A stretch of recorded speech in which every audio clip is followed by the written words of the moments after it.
Good morning. Today is Columbus Day. It's the day that Columbus set sail or he arrived. Was it his ETA or was it his departure? What was it? Oh, it's his birthday? Oh, what are we commemorating this day that Columbus performed? In 1492, October 12th, he made landfall in the modern-day Bahamas. Today is Columbus Day, so happy Columbus Day. I think a lot of people have today off, and so there's no reason not to listen to this episode, in my opinion, humble as it may be. Today we are talking about the Longhouse. Now, what is that? It's not a place where you eat pancakes. It's not a place where... It's Waffle House. That's true. Oh, I was talking about International House of Pancakes, IHOP. Okay. When's the last time you went to an IHOP, by the way? Last year. That's a lot sooner than I had expected. Wow, yeah, IHOP is great. But today we're talking about the Longhouse. What do I mean by that? If you don't know, you will know at the end of this episode what we mean by the Longhouse, why it's important, why we even bring it up on this platform, like why are we even talking about it? That is what we will be talking about this morning. You are listening to the Dear Church Podcast.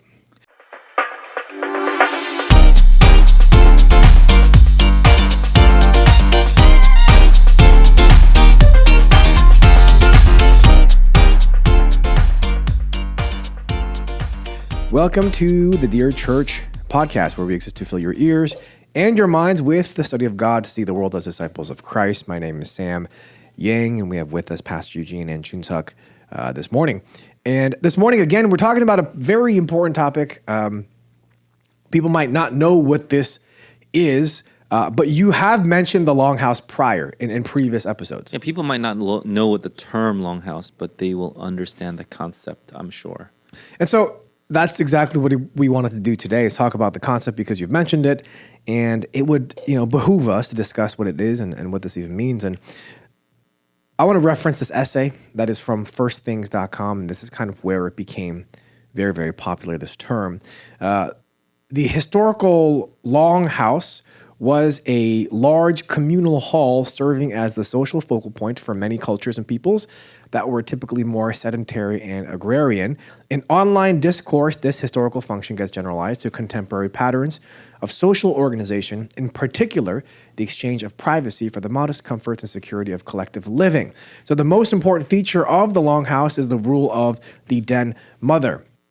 It refers to the remarkable overcorrection of the last two generations toward social norms centering feminine needs and feminine methods for controlling, directing, and modeling behavior. Many from left, right, and center have made note for this shift. As a matter of fact, even Hillary Clinton made it a slogan in her 2016 campaign, "The future is female," and she would be correct. As of 2022, women held 52% of professional managerial roles in the U.S. Women earn more than 57% of bachelor degrees, 61% of master's degrees, and 54% of doctoral degrees. And because they're overrepresented in professions such as human resource management, which is 73%, and compliance officers, 57%, that determine workplace behavioral norms, they have an outsized influence on professional culture, which itself has an outsized influence on American culture more generally. And I would like to add also, this is not from First Things, this is just from Sam Yang. Not really, this is just nice. Not from me, but it's interesting because we've seen a shift in church attendance and just general spirituality in the past couple generations as well. It's female dominant, which it tends to, I don't know, it's just pretty interesting. And the rise of egalitarianism is just very, very interesting. But again, Longhouse is a metaphor for the over-feminization of our common life. And it's the feminization of governance in society. Yes. And so where we want to think that an extreme patriarchal governance is bad, the Longhouse represents an overcorrection to now a feminine way of governing, based on emotion, based on like feminine coded values, like empathy, gentleness, or consensus. Consensus is a big part of the Longhouse. So safety. Oh, that's a big one. Collective harmony. I mean, I love safety, though. You can't stir the pot, that kind of thing. No. Continuing on in this article, nowhere is this more apparent than the realm of free speech and the tenor of our public discourse, where consensus, like you said, and the prohibition on offense and harm take precedence over truth. To claim that a biological man is a man, even in the context of a joke, cannot be tolerated. Instead, our speech norms demand affirmation. We are expected to indulge with theatrical zealotry the preferences, however bizarre, of the never-ending scroll of victim groups whose pathologies are above criticism. Further, these speech norms are enforced through punitive measures typical of female-dominated groups, social isolation, reputational harm, indirect and hidden force. To be canceled is to feel the whip of the Longhouse masters. So it's really interesting because this term is talking about what our society is going through right now, where we look at it at large. It has become overly feminized. Right.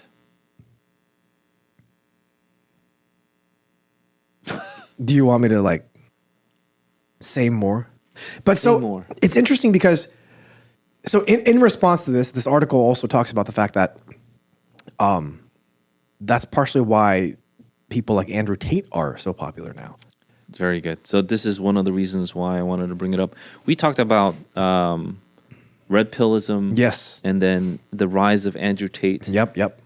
And that could be, again, an overcorrection from Over the overcorrection. Longhouse femininity, Right. which is an overcorrection of the extreme patriarchy. Yes.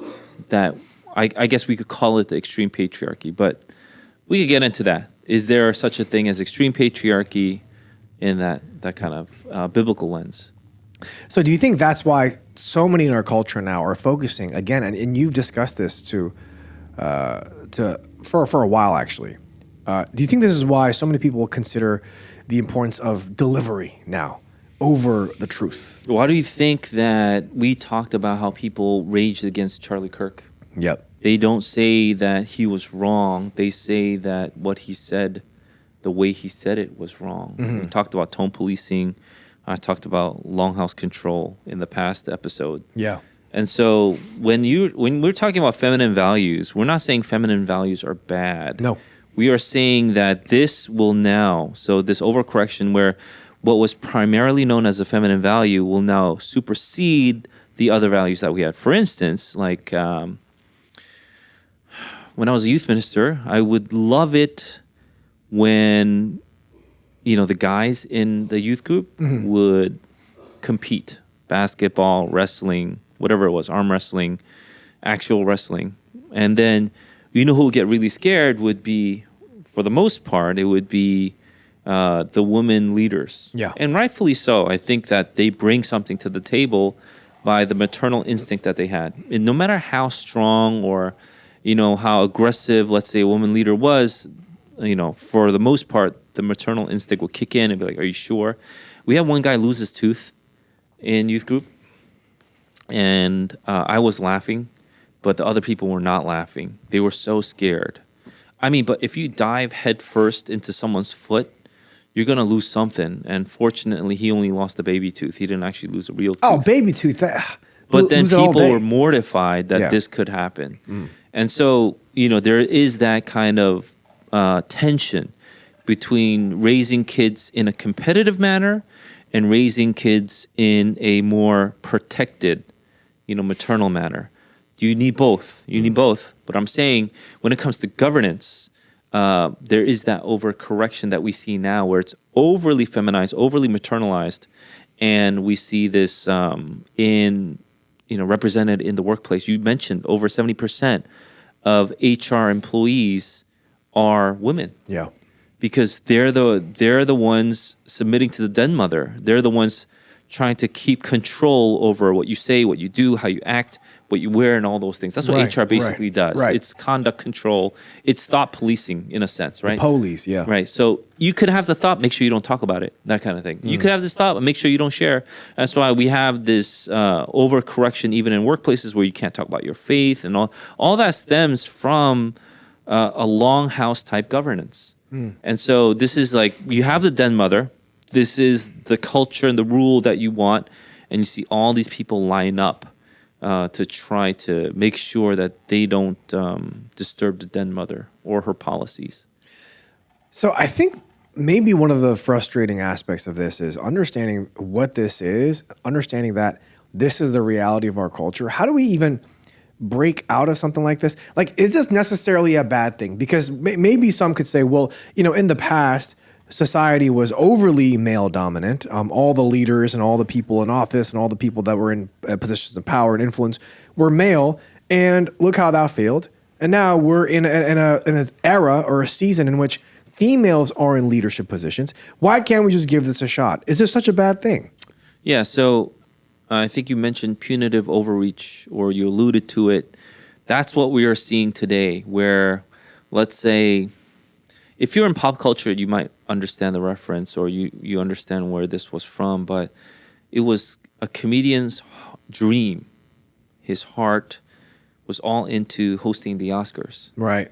And someone dug up an old tweet of his, and it had some disparaging remarks, or it had a joke about gay people. You're talking about like Kevin that. Hart, right? Yeah. It was like back in 2012 or something like yeah. that. And he was trying to do this like 10 years later. But then that is what I'm talking about, punitive overreach, because of something that you said 10, 20 years ago. You have to now go out and profusely apologize. You have to be like, oh, I'm so sorry, I'll never do it again. So there is this apology tour that you need to do. You see this in government, where we saw the Democrats take a knee in the congressional hall after wearing that African scarf, right? Oddly enough, the African scarf that they were wearing was from a tribe that actually sold slaves. So there's irony in that. But this is all part of the Longhouse. This is all part of this overcorrection with feminine values. We think that, we are empowering people, but what you're really doing is you're shaking up the equilibrium of society. There is a disequilibrium, if I may, that comes. And now we have people where we need to submit to social pressure when we know it's wrong. So no longer are we standing for the truth. The truth is secondary. We are standing up for what the consensus is, because feelings can't be hurt. And so that are things like, you self-censor yourself, because if let's say you have a daughter in like a sports team or something, and she gets fourth place because the guy who beat her said he was a girl, but you can't say anything, because from first to third, that was the cutoff for a scholarship. Right. Now your daughter doesn't get a scholarship because a dude got it. Well, you need to shut up about it, because you should cave into social pressure. And if you speak on it, we will cancel you. We will threaten you. We will make sure it starts from the cancellation, but it has now gone to violence, where people will literally try to harm you and harm your family. And when they harm you, they'll just respond by saying, well, you tried to harm us with your violent rhetoric, right? And so that's exactly what we saw when people are talking about like Charlie Kirk and things like that. This is why I think Charlie Kirk is still a big deal, because what he did was he showed the world what this kind of philosophy, this kind of ideology will do to our society if we keep on letting this go. So when I speak out against the Longhouse, I'm talking about feminine-shaped dominance over society. So people are like, what's wrong with that? Because we always had male leadership, and now it's time for women to lead. Right. And I'm like, this is what happens. It's a curse on society.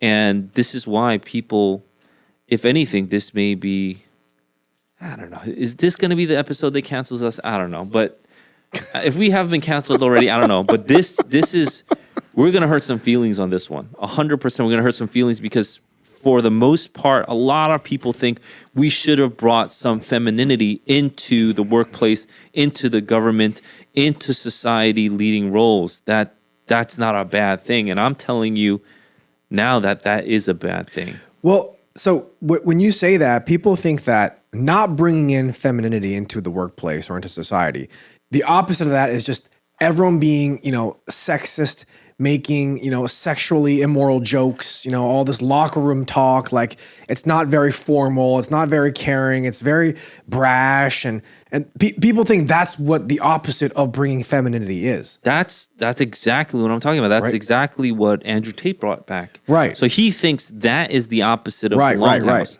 which it isn't. But that's the caricature that people have placed both sides. Either you have this weak male society with, feminine overreach and rules that they will submit to, like the poor, schlubs they are, which we'll call white knighting, by the way. This is called white knighting.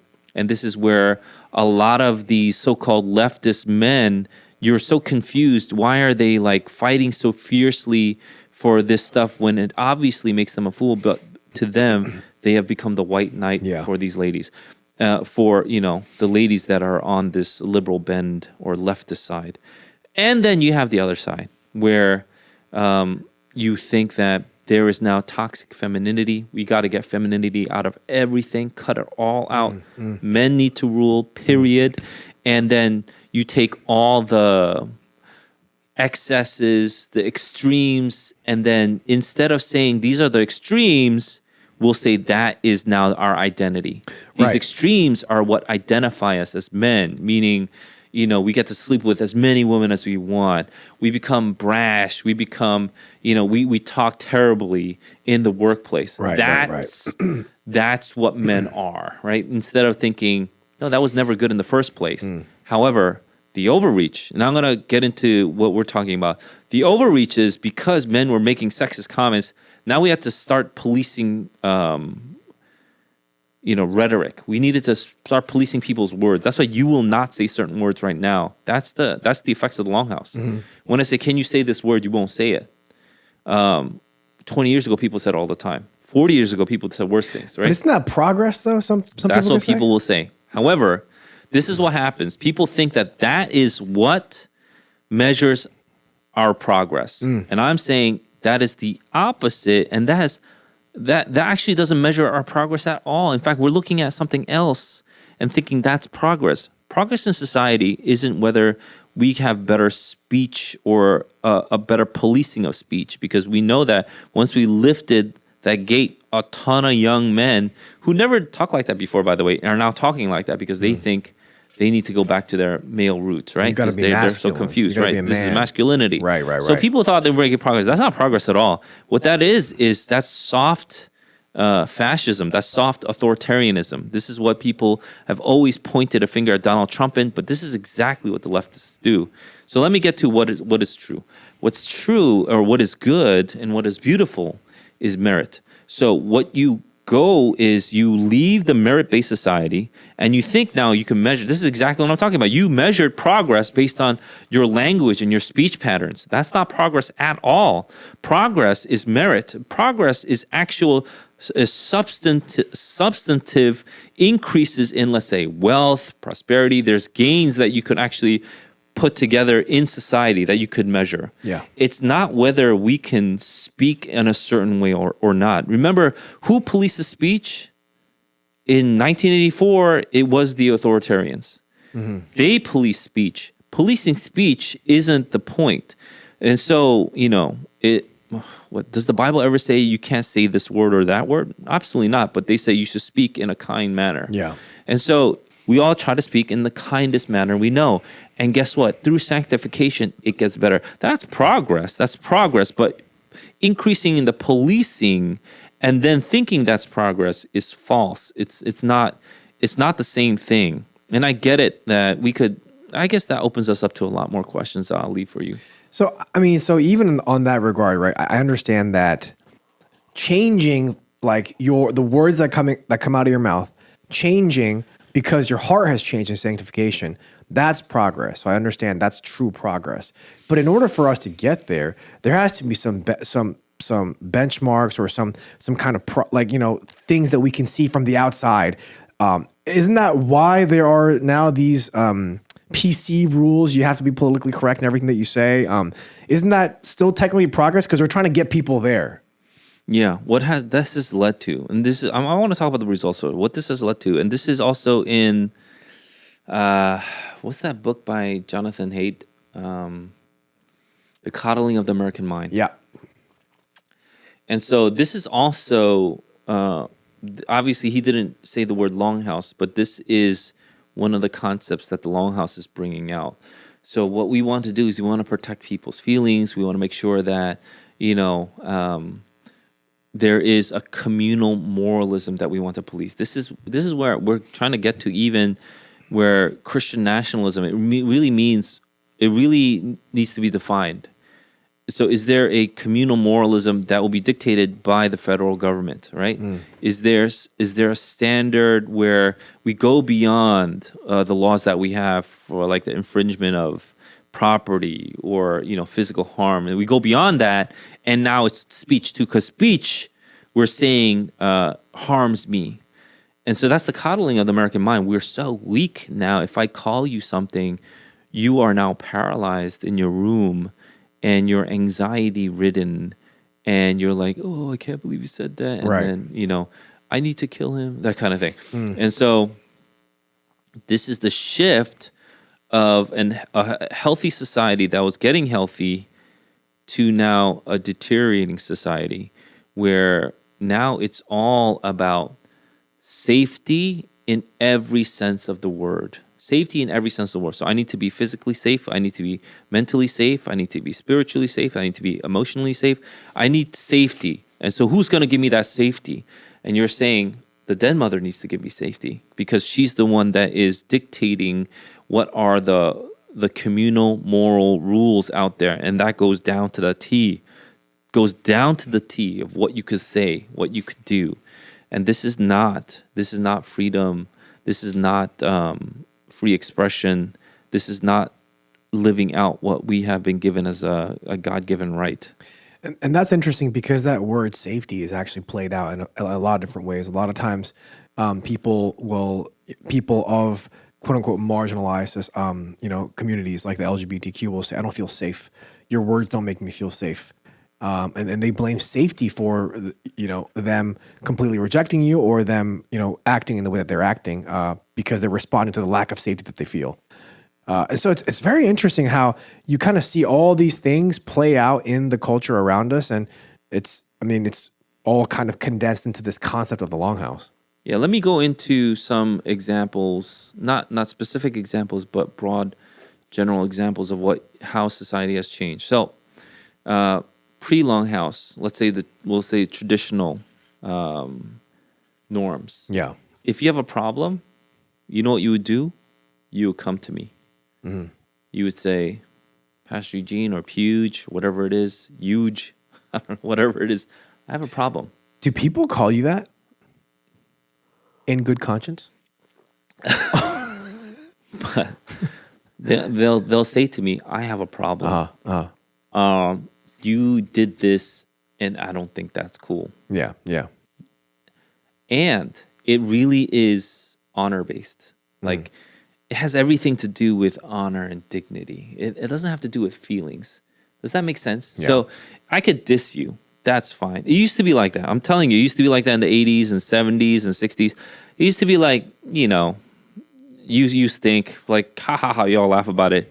But if someone said your mother stinks, then you fight. That kind of thing. It used to be this big honor thing, right?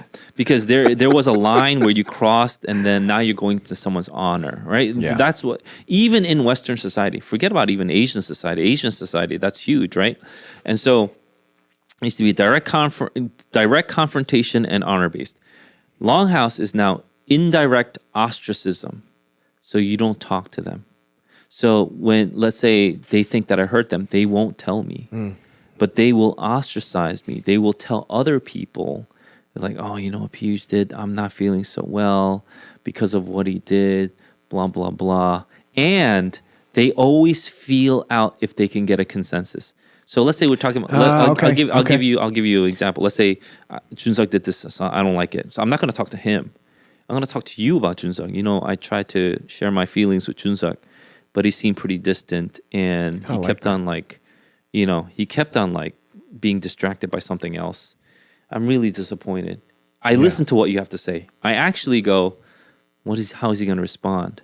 Because I'm watching for if I have consensus. If you go, that's terrible. I can't believe he did that to you. I got consensus. Yeah. And now I could be like, I have affirmation. I feel good. And I'm going to hate Junseok more. I hate that guy. And then we all hate Junseok together, right? If I don't get consensus, then I will be like, there's something wrong with you too. Yep. There's something, and I will continue to look for Must be consensus racist. somewhere else. Eventually, if I don't get consensus anywhere, I'll leave the church. I see. I'll leave the church. I'll go to another church. That's Longhouse norms that have taken place even in the church. No longer do we have direct confrontation. No longer do people come up to me. I'm telling you this. This is 100% true. People don't come up to me anymore if they think that I miscommunicated something, if I said something wrong. They'll just talk about it themselves, or they'll talk to other people about what they think I did. But the thing is, if they talk to me, I could be like, well, I disagree. But they're afraid of that direct confrontation, right? Because they think once you get the direct confrontation, we can't be friends. We can't get along anymore. I should be able to have direct confrontation with people, and that should sharpen each other. Iron sharpens iron. We should have direct confrontation. Yeah. And in the hopes and in the prayers with the spirit of growing together, we have that confrontation. You know, if I don't trust you, I can't have a confrontation with you, right? You know what I mean? If I were to wrestle you, but I'm not sure that you'll pull out a knife somewhere, I'm not going to wrestle you, right? I'm going to keep my distance. So I don't trust you. Okay. So there's no trust anymore in any kind of direct back and forth, because I might tell you something and you will go tell someone else that. I don't have any trust. And maybe there is no honor in our conversation today. You know, maybe the honor has deteriorated. So maybe all this is true. Hope that makes sense. So I'm going to move on. So that's how we do conflict. And this is what I see in the church. This is absolutely true from my perspective, because this is what I see throughout even our church, but all churches that I've experienced. But let's go to gender roles. Gender roles, there is, you know, the tradition is there's always a hierarchy. And it's male-led, and it's competitive, meaning the best person gets this role. Who gets to play the drums? The best drummer gets to play the drums, and when he's tired, then the second will fill in. That makes sense, right? Yeah. Now we go to the Longhouse. Longhouse is egalitarian. It's, again, female influence. It's empathetic. You know what? The second drummer, he really, really tries hard. We should give him equal time. That's a Longhouse. What we're trying to say is when you know, we had vernacular that we used to use that we can't use anymore, but people don't know because it just disappeared. Let me give you one. Here's a word. Here's a word in our vocabulary that we don't use anymore. Breadwinner. We don't use that anymore. We don't go, he's the breadwinner of the family. You know what that implies? Implies that when you go out, you try to make bread, you try to bring back home bread for your family, you got to fight for it. You got to compete for it. You got to win it. That's breadwinner. But no longer do we say that. We go, oh, you know, he has a job, it's cool, right? Yeah. We don't call someone the main breadwinner, and it's naturally subsiding from society. It's naturally going away. I don't think people consciously realize it. But now it's more about, like, you know, make sure that we go to our diversity training, make sure that, you know, we can speak well, act well, dress properly, blah, blah, blah, not offend anybody, and that kind of nature, okay? So what does that lead to? It leads to the institutions being affected. So now we have how we deal with conflict, how gender roles have been, you know, changing, and now we have institutions that are now being affected. First, in the beginning, with traditional norms and male-led, it was merit-based, meaning there were risks that you take. You know who invents all the societal changing inventions in history? It always has been men. Yeah. Even inventions themselves, 80% of patents are owned by men, that kind of thing. So even statistically, but look at all the things that have changed society. I'm not saying women don't play a role in any of that development.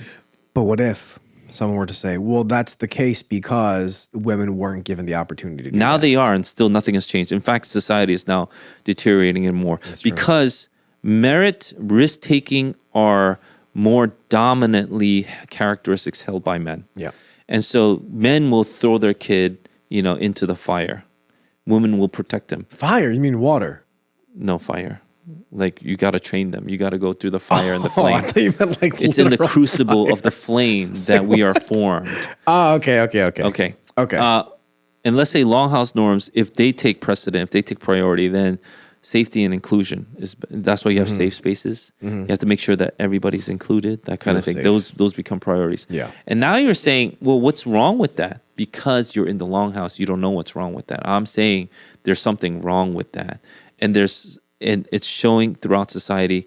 And I want to go into the biblical reasoning for why this is bad. This is wrong. Okay. I'm ready. Okay, let's go into it. There's a ton of stuff that we could look at. There's a ton of stuff that we could look at, but let's first look at Isaiah chapter 3.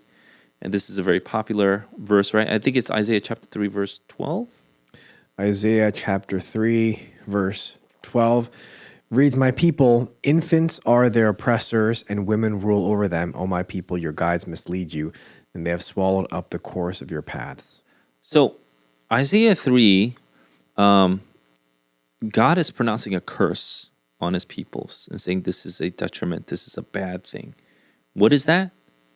The fact that infants are oppressing and women are ruling over them. Right. And look at our society today. Who's in control?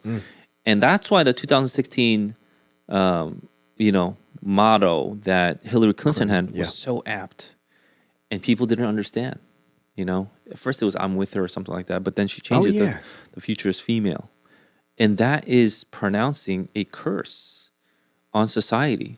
But people don't think that because of feminism, our fourth wave feminism, whatever we're in now. We think, what's wrong with that? We should have women, give a shot at women leading this nation. Look at all these other egalitarian societies that are leading. And I got to tell you, this is why I believe that the United States is the lone bulwark from the whole world coming into collapse. I get it that you might not agree, but the United States is the most conservative country in the world. There's no other country with biblical values that have been conserved nearly like we did in the United States. Period. And then Isaiah chapter 3 is a big part of that, where you would see that feminized society has not only a direct but indirect detrimental, negative effects of their control. And so we see that it supplants merit-based leadership. It supplants male leadership in a sense. And so where you see things like where you enforce conformity. When you enforce conformity, you stifle ambition. You know how in the old days, maybe you guys are too young for that. There was a saying, "Boys be ambitious." There was a saying, "Boys be ambitious." We don't say that anymore. In my time, it was "Big girls don't cry." No. It's like when I saw what's that movie, Big Hero 6. Oh yeah. One of the characters said, "You got to woman up," right? Oh, Because interesting. they wanted to make a play on "You got to man up," and so as if woman up meant now you have to gird your loins and do the hard thing, right? That they want to change that. You want to talk about. Well, let's read verses 1 to 3. How about that in Isaiah chapter 3? Isaiah chapter 3, verses 1 to 3 reads, "For behold, the Lord God of hosts is taking away from Jerusalem and from Judah support and supply, all support of bread and all support of water. The mighty man and the soldier, the judge and the prophet, the diviner and the elder, the captain of 50 and the man of rank, the counselor and the skillful magician and the expert in charms." What you see is you remove mighty men from society. You're seeing a progression here. Mighty men are removed from society. Go down that chapter, and you start seeing boys as princes in verses 4 and 5, children as oppressors. Yep. And then you see that there is an infantilization, not just a feminization, but an infantilization of society. Do you see that? That's the effects of the Longhouse, but it's in the Bible. So even before the Longhouse term was coined, you see that in the Bible where we're not growing up fast anymore. People are still infants in their 30s. They're not mentally developing, and they're running around thinking they're furries or something and then killing Charlie Kirk. That's the point. The point is we have infantilized our society so much that mighty men are now removed, and we have infants now ruling society, dictating what should be true. And then we see that, women ruling is actually a curse. Yeah. It's a curse. And where do we see that else in the Bible? It's like, you're just focusing on, Isaiah chapter 3. It's just a one-off thing. Absolutely not. Absolutely not. This is not a one-off just because of the Babylonian exile. It's in Genesis chapter 3, verse 16. Ooh, we just went over this in class. This reads, "To the woman he said, I will surely multiply your pain in childbearing. In pain you shall bring forth children. Your desire shall be for your husband, and he shall rule over you." Your desire will be for your husband, and he shall rule over you is something that Hebrew scholars have tried to understand. Yep. What does that mean? And then you go to chapter 4, Contrary, and that maybe. exact phrasing is used. It means, and it not only means, but let's say what it implies. It implies a craving or a control or a mastery. It's not mere affection. It's not just talking about desire, meaning I have affection. It means a mastery. So part of the curse is that those women will try to have mastery over the man when the Yep. man was given this role to lead. Yep. The man was given the role to lead all the way back in Genesis chapter 2. This is no secret. If you read Genesis, it's not hidden. And so this could maybe be the first description of the Longhouse that we can point to. It is in Genesis chapter 3, verse 16, where now the woman wants to be the master. Yeah. I'm not saying that Eve's role or the woman's role is unnecessary. I'm saying it's absolutely necessary. However, the curse is this overreach Yeah. that we see. And it says, well, how does God finish it? He says, but what does he say in the end? He will rule over He you. shall rule over you. Yep. God is going to keep society under control by still having the man rule over the woman. Right. That's how he keeps the world stable, because that's the order that he has. Now, you might hate that, but that's God's order. If you flip it, you are actually inviting chaos, which is what we're seeing in society. We're seeing this in society because we think that egalitarianism meant that we could just have equal say. But in fact, one needs mastery over the other. It just doesn't work where we could have this and this. We can't have communal moral-based control and merit-based control. It just doesn't work. One needs mastery. So if we overshoot and we don't think about empathy at all or compassion at all, yeah, that can be an abuse of the extreme. But to get rid of it and to put empathy above even merit will be the destruction of society. It will be the downfall of society. And you see this in Genesis chapter 3. God is saying, I'm going to stabilize society by making sure that this doesn't happen. But then when it does happen, you see that's actually the curse coming back.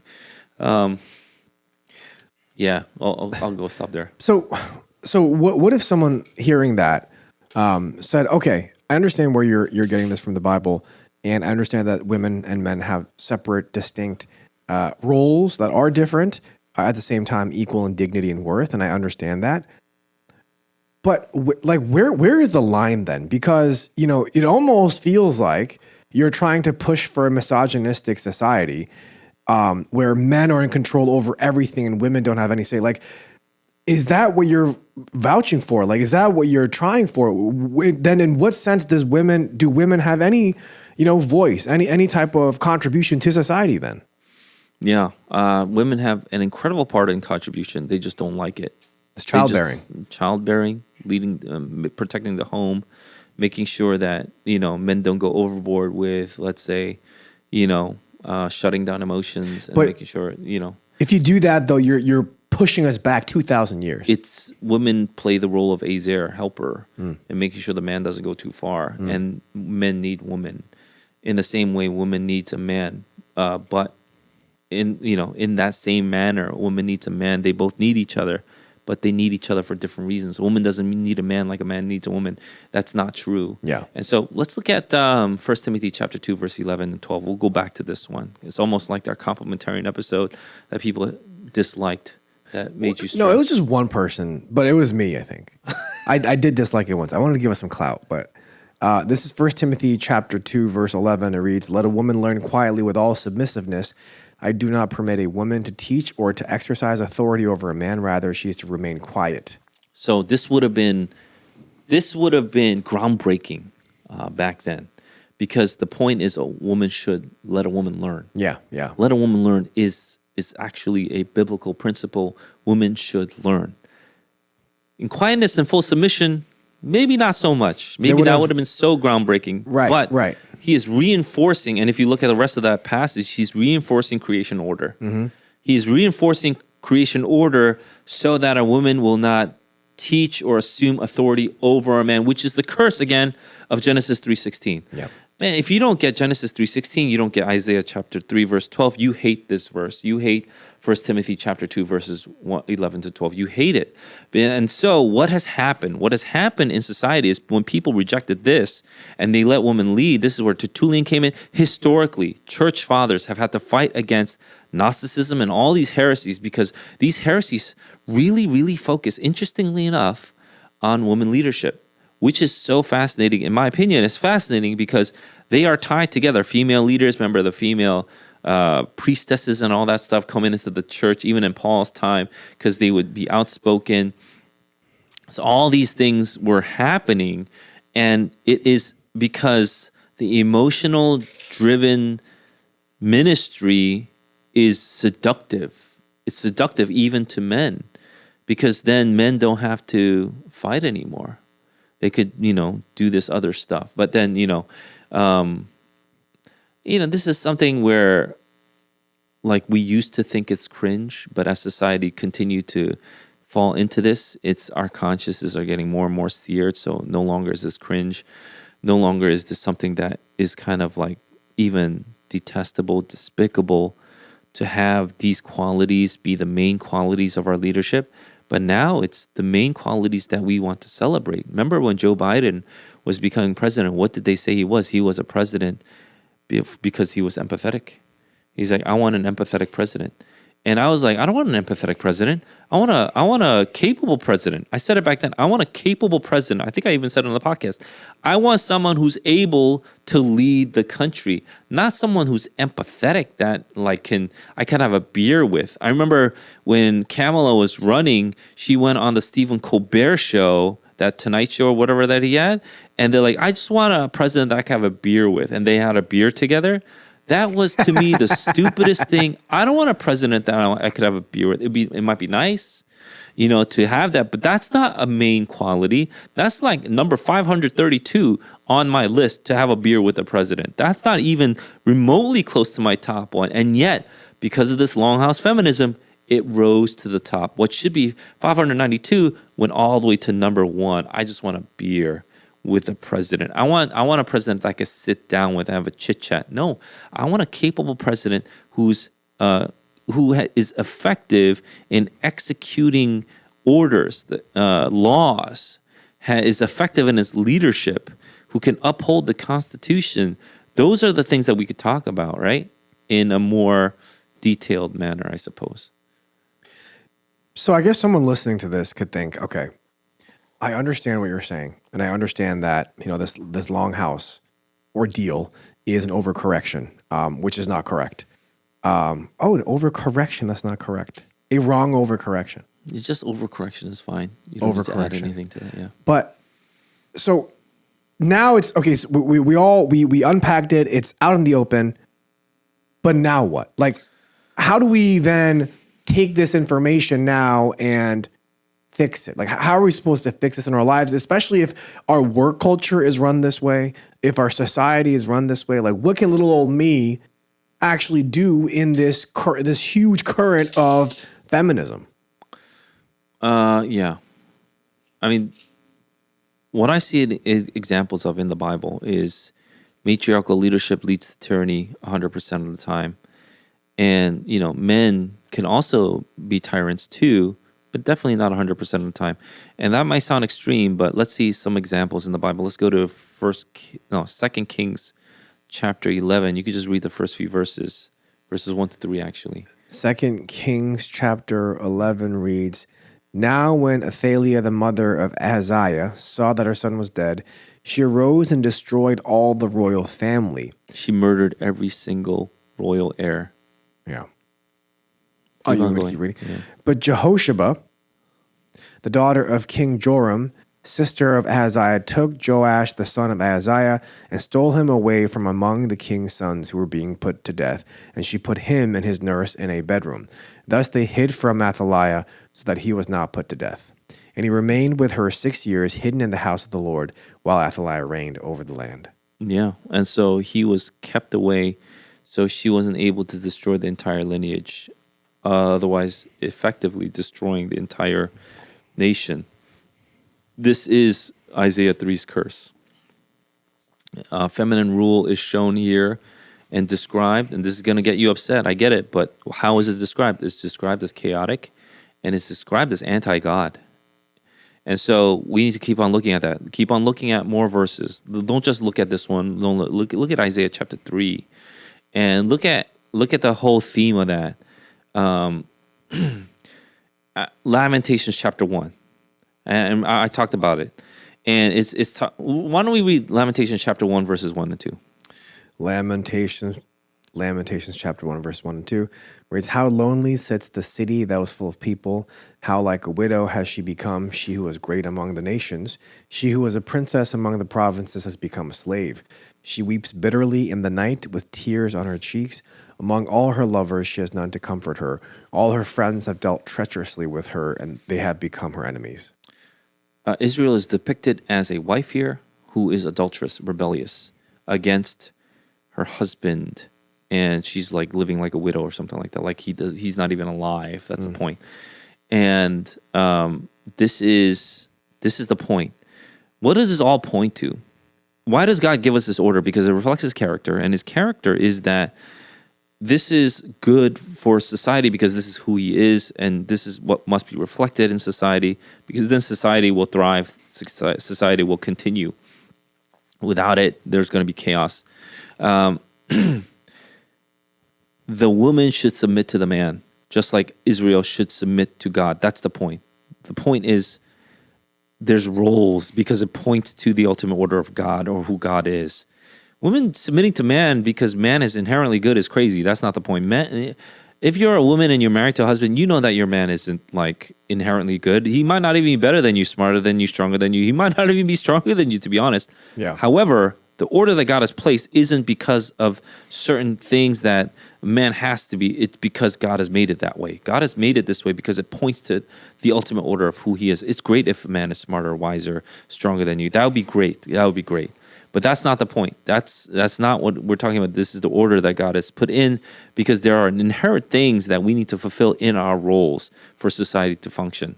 And so one of the things that we get to see is we get to see that in the Bible. We get to see it in Jeremiah chapter 3, Lamentations chapter 1, all throughout the Bible. But 2 Kings chapter 11 was a big one. And I got to tell you, I have a ton of more Bible verses that I wrote out that will point to it, but our time, I don't know if we'll have enough time for all this.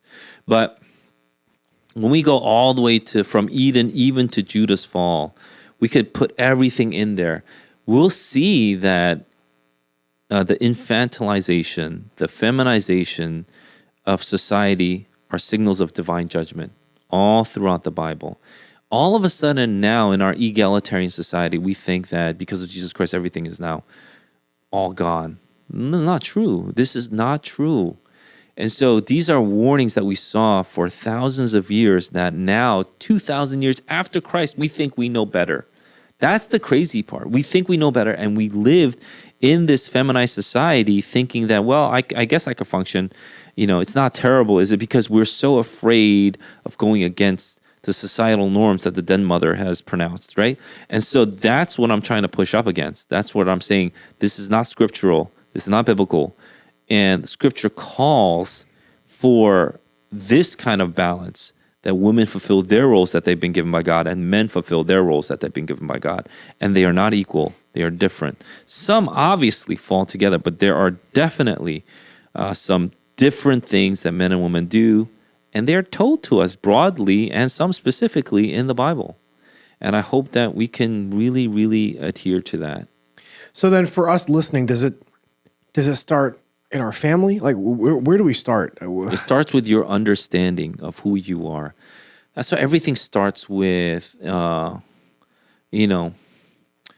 simul justus et peccator. So I am simultaneously justified and a sinner. I'm at the same time justified by God, and I am a sinner. So I must walk this life of sanctification. It means I must live a life of repentance. That means I need to change my thinking, which is metanoia. I need to change my thinking into the ways that the Bible is teaching. So if I was wrong, and the Bible is saying something, and I recognize my wrongness, repentance is to change your mind. It's not to change society. That's what the whole Longhouse, feminism, everybody thinks if society has changed, I will be okay. That's not it. You need to change, and then maybe society change. Society won't change. That's not the point. You need to change. You need to repent.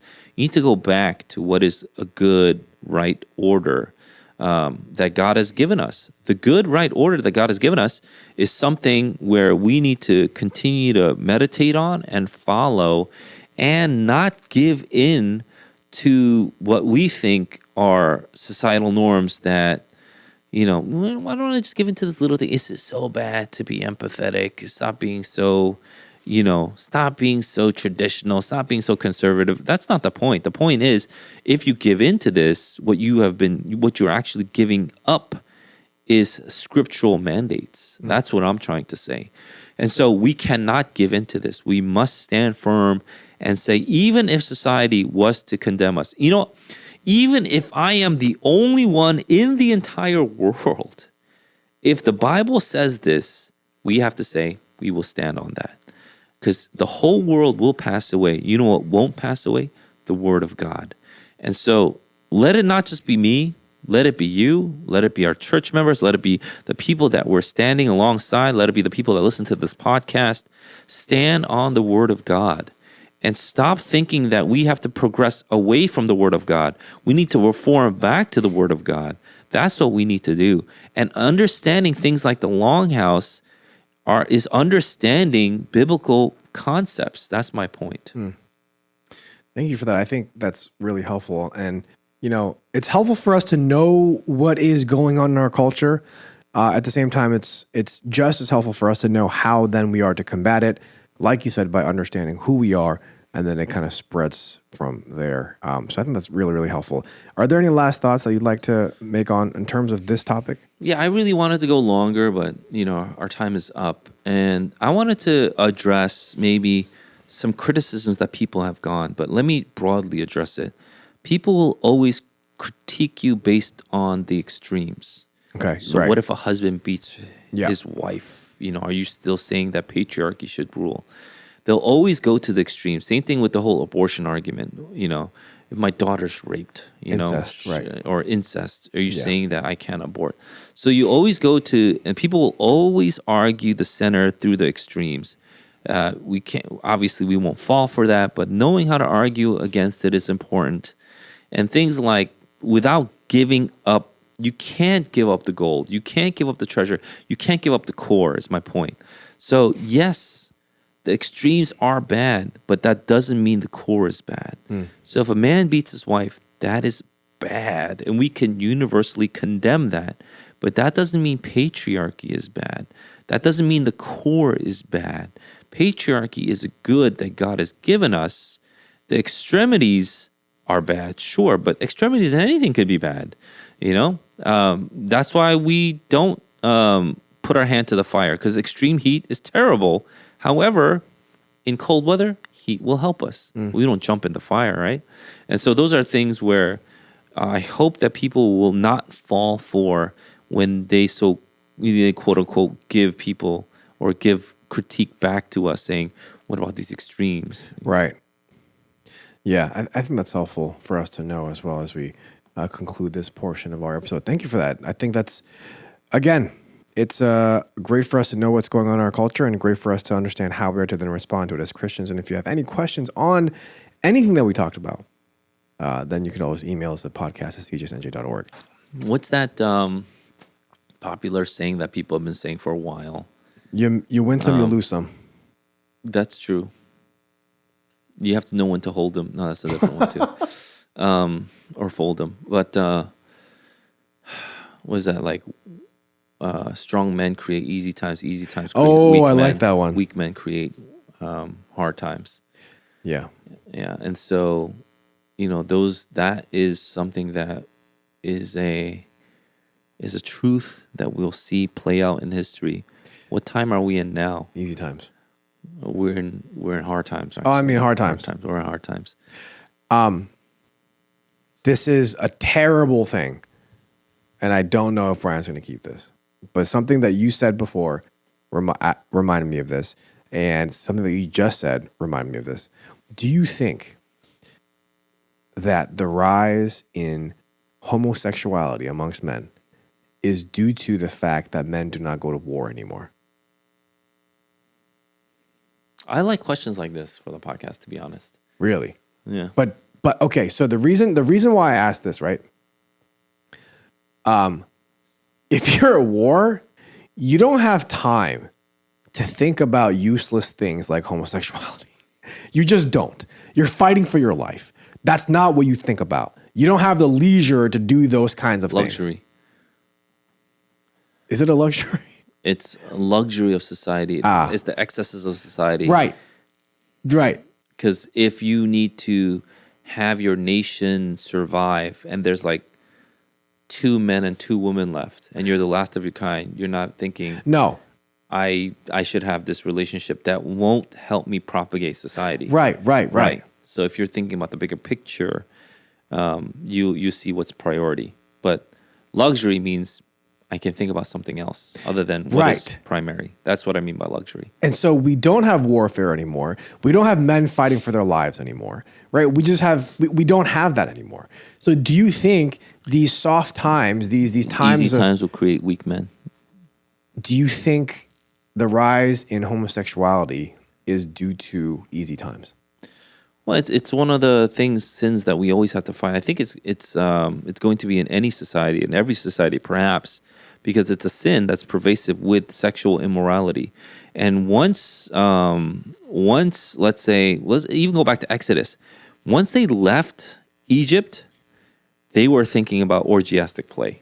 Yep. That's when they made the golden calf. Yes. In Egypt, they were just complaining. They were like, "Oh my goodness, I don't even have straw to make bricks." That kind of thing. Yeah. And so they were worried about food on the table.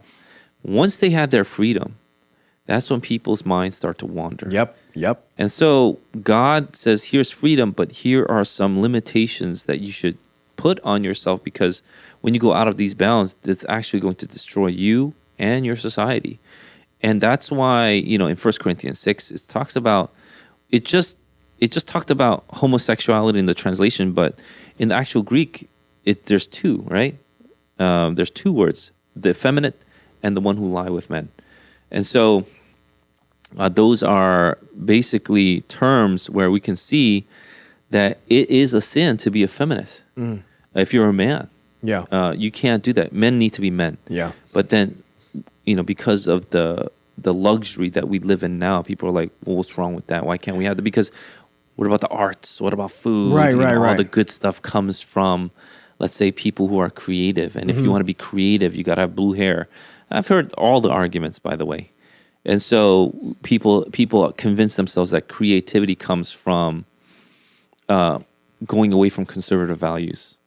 And I think some of that argument is something to look at. Some of that argument might be fair because when's the last creative thing that you saw from a conservative when it comes to the arts? When's the last good movie that you saw from a conservative? Lil Wayne, I think, is a little conservative. Lil Wayne? Lil Wayne? That's not a movie. I'm talking about movie. Trump. Oh. Or an art project, Gotcha. And so those are things that you could think about. You could honestly think about that, right? Because, when we say Hollywood is trash, but what is anybody else doing? Yeah. And so I think that's a deeper question for another time, but hopefully that is something that we can munch on in the meantime. Thank you for that. Do we have time for current events? Do you have time for current events? 2 minutes.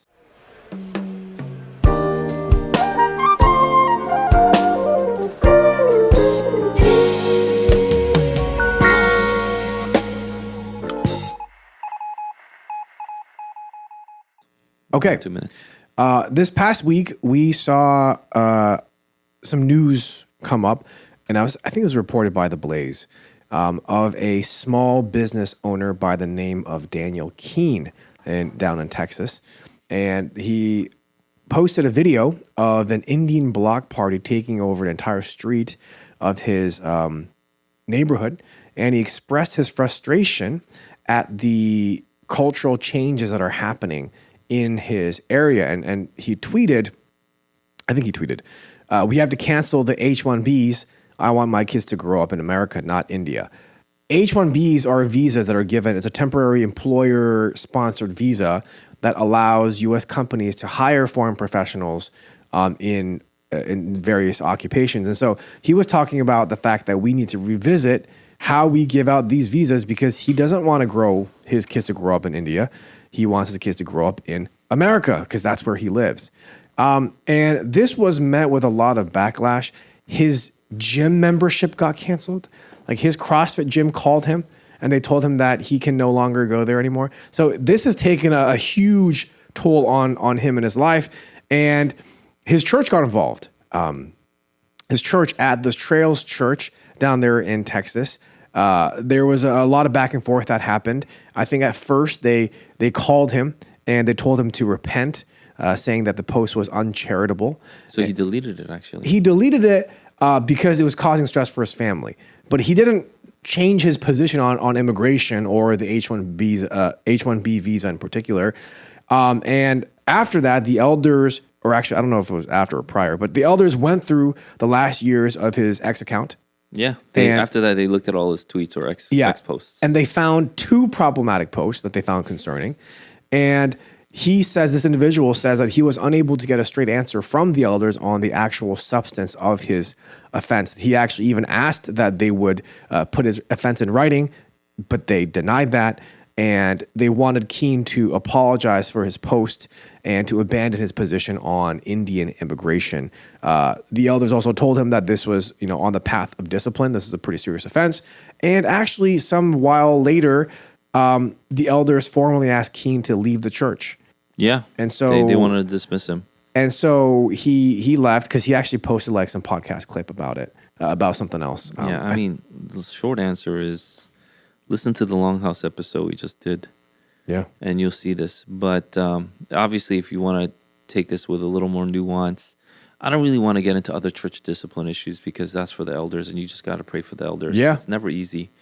And so I don't judge right away, but you could obviously see some effects of the Longhouse there. And I don't think he worded it well, but to abandon a position might be rough. I think Big Basham actually wrote a response to that saying that I don't want my country to be primarily Hindu. That's not what I want. That's not loving or kind. How many H-1B visas are given every year to, let's say, India? It's like 71%. It's crazy. Wow. Yeah. India takes the vast majority, more than the super majority of H-1B visas that are given out. Yeah. And so you see all these Indians here, and you know what? They're not assimilating to the culture. They're actually doing the opposite. So they get some, I think, deserved pushback from the culture that's dominant here.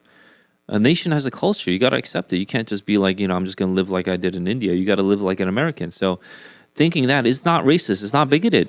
It's simply that. Maybe he worded it poorly, but again, because of the way he said it, to get him out of the church is probably something that I would probably have to look into more before judging. But just face value, I doubt we would have kicked him out from our church. You know what I'm saying? Yeah. But then, there's maybe other things that we don't understand. So I take that with a very, very a light, a light stroke of the pen. Yeah, maybe it's because I really liked the lead pastor there, but I always just thought, like you said before, if a session of a church or if the elder board, prayerfully, discerningly consider this to be the correct option, then that's what I would trust over one person just saying, hey, this is unfair. Yeah, and who knows what's going on behind the scenes? Don't know. Who knows what has happened throughout the years? Right. I mean, I could agree with him on this, and maybe that's what's being put out there. This is the one incident, whereas this is there's the one a past. incident where I would Right, agree with, right. But maybe the other 90 I wouldn't. that Right, kind of right, thing. right. So I don't know. So I don't necessarily judge, but if it's just on this one incident, then yes, I would not tend to side with the session then. Yeah. I would say we should have this debate. We should have the discussion. What is the Christian way of looking at H-1B visas? I think that's a great discussion to have. Like with me? Well, whoever might disagree, thinking like we should just open borders. If someone said that, right? Close them up. Close you them know, up real tight. Just real tight. Can't even get. Yeah. You are racist. Wait. What? How does that? That has nothing to do with race. But anyway, yeah, I don't know if I'm really like. If you want to talk about H1B1 or H1B visas, then we can. But maybe that's a conversation for June Suck or something. But thank you, Pastor Eugene. I only brought this up because the head pastor is someone that a lot of people know, and so he was making the news, and so I just wanted to Yeah, that's cool. acknowledge the bear in the room, which is June Suck. Thank you for that, Pastor Eugene. And we thank you for listening to this episode of the Dear Church podcast, unless there was something else. Any like fun things that... Yeah, because Sam recorded late today. I'm going to be late to pick up my kid. I don't blame him, but I do resent him. Wait, flip that. That's worse. I don't resent You don't him, resent but I me, do but you blame him. I'll take that one. I'll take the blame. It's both, really. We hope and pray that this has been a blessing in yours. Fight the good fight, finish the race, keep the faith. Peace.